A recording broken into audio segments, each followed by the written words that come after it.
Hey, it's Vanessa, the Crafty Gemini, and I post weekly crafting and cooking videos here on my YouTube channel.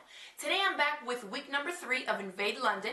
I'm a part of Team We Should Hang Out Sometime that's headed by Josh Sundquist, another YouTuber, and you all can check out all the other members of my team and their Olympic and London and British related videos. I'll link to them in the video description box below, and I'll also include a grid at the end of this video for you to jump on over and see what kind of fun videos they're shooting that have to do with the 2012 Olympics. And what I'm going to teach you how to make is a British flag pillow, or what they call the Union Jack. Let's start with the supplies that we'll need, and we'll jump right into making our Union Jack pillow.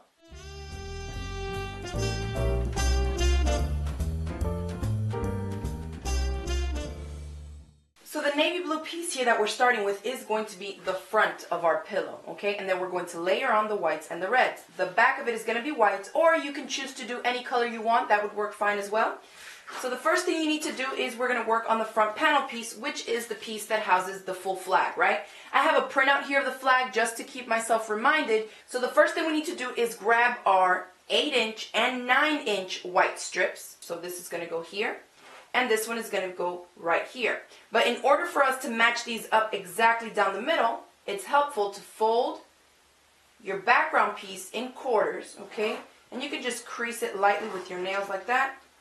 Going to open it up, turn it the other way, do the same thing. Now I have a cross right down there, and I know where to lay down my center pieces. You want to make sure that you're lining up the center line here with the center of your strip. If you don't want to eyeball it, you can go ahead and do the same thing to your strips as well, and then just line up that crease line on the one that you did on your background piece.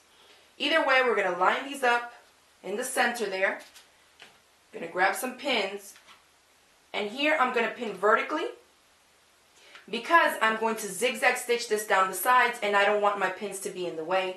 I'm just going to put them right down the center so I know that my sewing won't disturb them. Now the way I do it is that I take this to my sewing machine, and every time I add a strip, I go and I sew it down one at a time.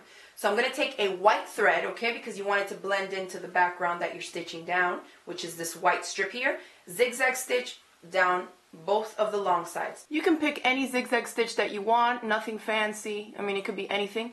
The only thing you want is that as it's zagging, right, going zigzag, zigzag, that it's landing on the edge of your fabric piece like this here. Now the next one we're going to grab is the wider one, right, the longer one, the 9-inch strip, and we're going to do the same thing, and we're going to zigzag stitch down both long sides again. Now we get our really longer white strips. And I've designed these to be longer than the piece that we have so that you don't have to worry about the corners, because all we'll do is turn it over and then trim it flush with our rectangle shape. You just want the tip of this to be riding down as close as you can get it to the center of your strip. And that'll be close enough there. Again, pin it in place and zigzag stitch down both of the long sides. When you're done stitching that one down, just take off your pins, turn it over is the easiest way so that you can see exactly where the edges are. And just trim away the excess. Okay? That's going to give you that perfect point that we need on those ends. Repeat the same thing on the other side as well. And then we'll start moving into the red strips. Okay, so here is the basis of our flag. Now we're going to grab our red strips, and we're going to go back again like we did with the initial cross that we did in the center with the 8-inch and 9-inch long pieces.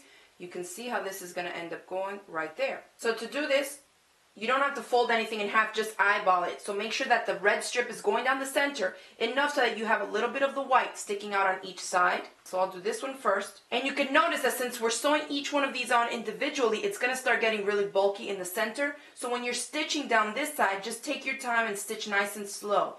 This is also the time to bring out the red thread, okay? We did the white for the white so it blends in, and now we need to switch to red thread. And going through the same motions, next strip, down the center. So now comes the fun part. This is where we have to actually do some arranging of these little strips.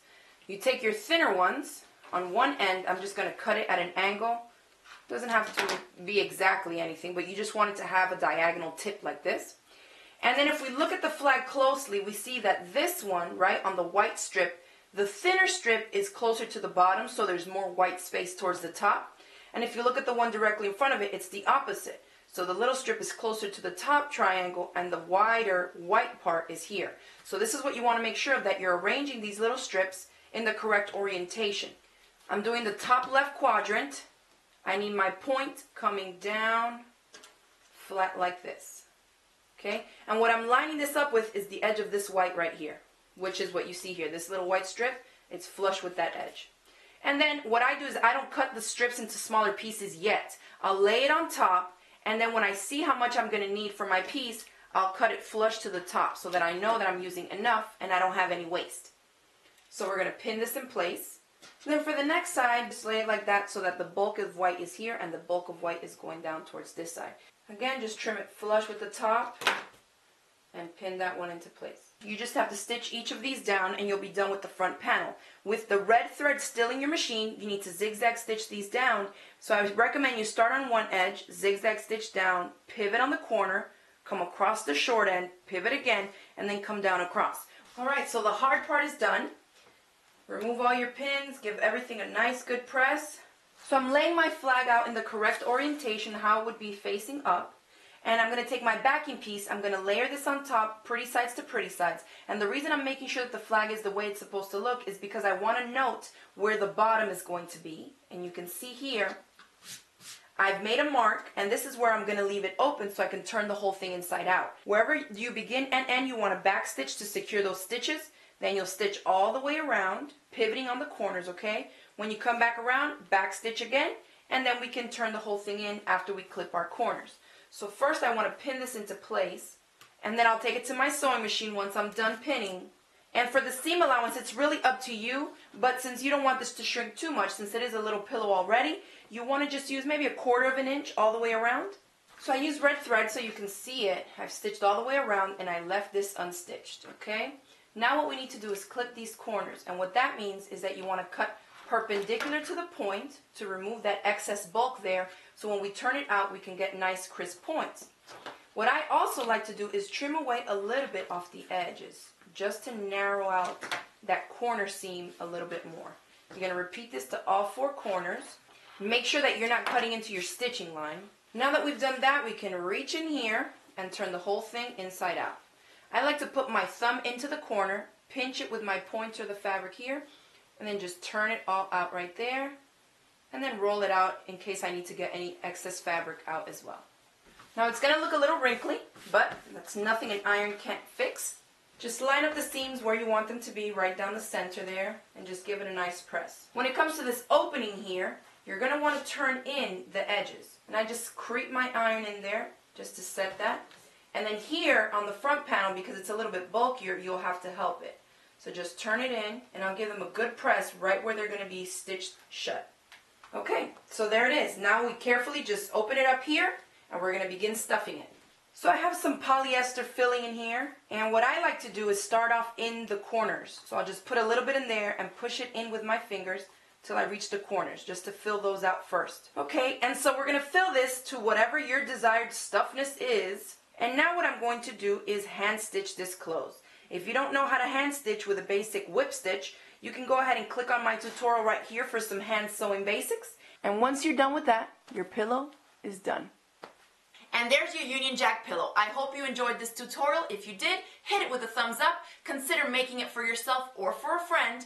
And remember to subscribe to my channel so you won't miss out on any of my new video tutorials or giveaways.